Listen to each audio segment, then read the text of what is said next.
तब श्री कृष्ण ने थोड़ी सी चेष्टा से निश्चल कृपा का अनुगमन करने वाली अपनी उस कृपा कटाक्ष की तरंगों से अर्थात नेत्र के इशारे के द्वारा गौवंश को गोवर्धन के नीचे से निकलवा दिया।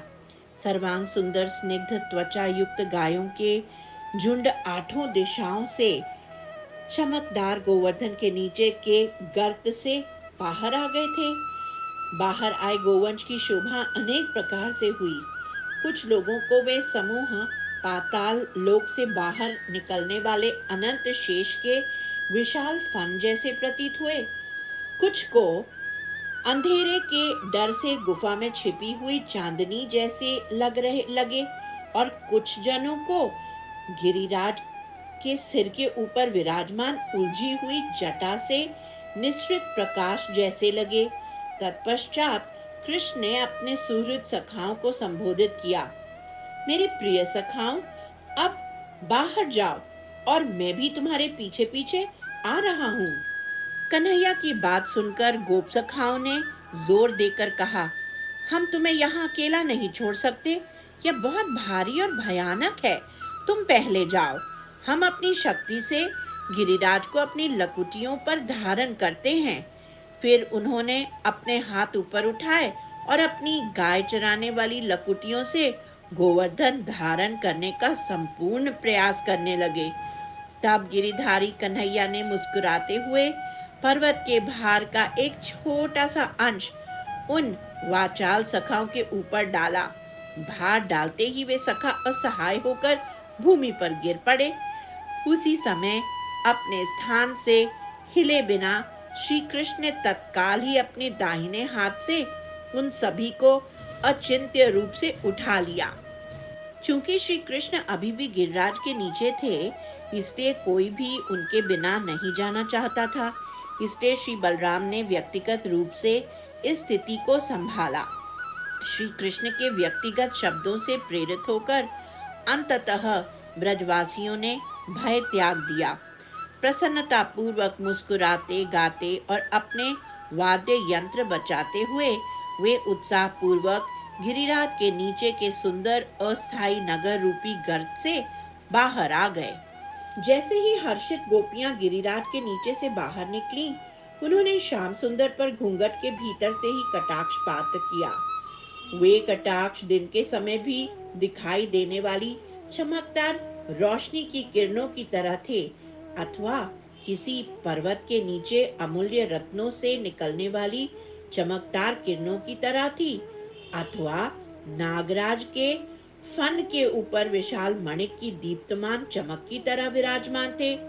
एकांत स्थान में श्याम सुंदर से मिलन प्राप्त करने की आशा में उज्जवल माधुर्यवती गोपियां तेजी से बाहर निकलने लगी। प्रत्येक ब्रजवासी का प्राणधन तो श्री कृष्ण ही है। वे सभी गोवर्धन के नीचे से बाहर आने के बाद एक कदम भी आगे न बढ़ते हुए उन्हीं की ओर टकटकी लगाए खड़े रहे। अचानक श्री कृष्ण ने पर्वत को अपने हाथ से उसी तरह उछाल दिया जैसे कोई बालक कुसुम कंदोक फूल की गेंद को उछालकर वापस लपक लेता है और उसे यथावत उसके पूर्व स्थान पर रख दिया। विशुद्ध प्रेम से भाव विभोर होकर वृंदावन के सभी निवासी कृष्ण के साथ अपने व्यक्तिगत संबंधों के अनुसार उनका स्वागत करने के लिए धावित हुए। संकर्षण अवतारी बलराम ने प्रेम अश्रुपूर्ण नेत्रों से युक्त होकर कन्हैया को प्रगाढ़ आलिंगन प्रदान किया। नंद बाबा ने बार बार आशीर्वाद देते हुए उनका सिर चूमा। करुणा हृदय माता यशोदा बोली, हाय हाय मेरा नवनीत जैसा सुकोमल लाला इतना भार उठाने से बहुत ही दुर्बल हो गया है। हे प्रभु, उसकी सारी थकान हम पर आ जाए ताकि वह सभी कष्ट से मुक्त हो जाए। मैया यशोदा ने अपने हस्तकमल से कन्हैया की बाई भुजा की मालिश की और स्नेह पूर्वक उनके हाथ को चूमा। मात्र स्नेह की प्रतिमूर्ति माता रोहिणी ने कलात्मक रूप से सजाए गए घी के प्रदीपों से श्री कृष्ण बलराम की आरती की। कोई प्रिय सखा उनकी मालिश कर रहा था और कोई पंखा झाल रहा था। हृदय में कृष्ण के लिए अगाध प्रेम से युक्त वृंदावन की पुत्रवती गोपियों ने उन्हें अपने आंसुओं से मिश्रित दही अर्पित किए और चावल के धान और ताजी दूर्वा घास से उनकी पूजा की। साथ ही उन पर निरंतर आशीर्वाद को वर्षा भी की। शक्तिशाली ब्राह्मणों और उनकी सुशील पत्नियों ने कृष्ण को वरदान दिए और भूरी भूरी प्रशंसा की। वात्सल्य भाव से युक्त सनंद आदि वृद्ध गोपों ने कन्हैया को गले लगाया और सिर सूंघा। फिर श्री कृष्ण ने वृंदावन विहार की अनेक लीलाओं के संपादन हेतु अपने सभी सखाओं को एकत्रित किया। माधुर्यवती गोपियों ने प्रेम अश्रु से उनके पर्वत जैसे पयोधरों को डुबो दिया। वे गोपियां गिरधारी श्याम सुंदर का स्पर्श पाने के लिए लालायित थीं। मृगनयनी प्रेयसी गण और उनकी सखी लज्जा से आवृत थीं।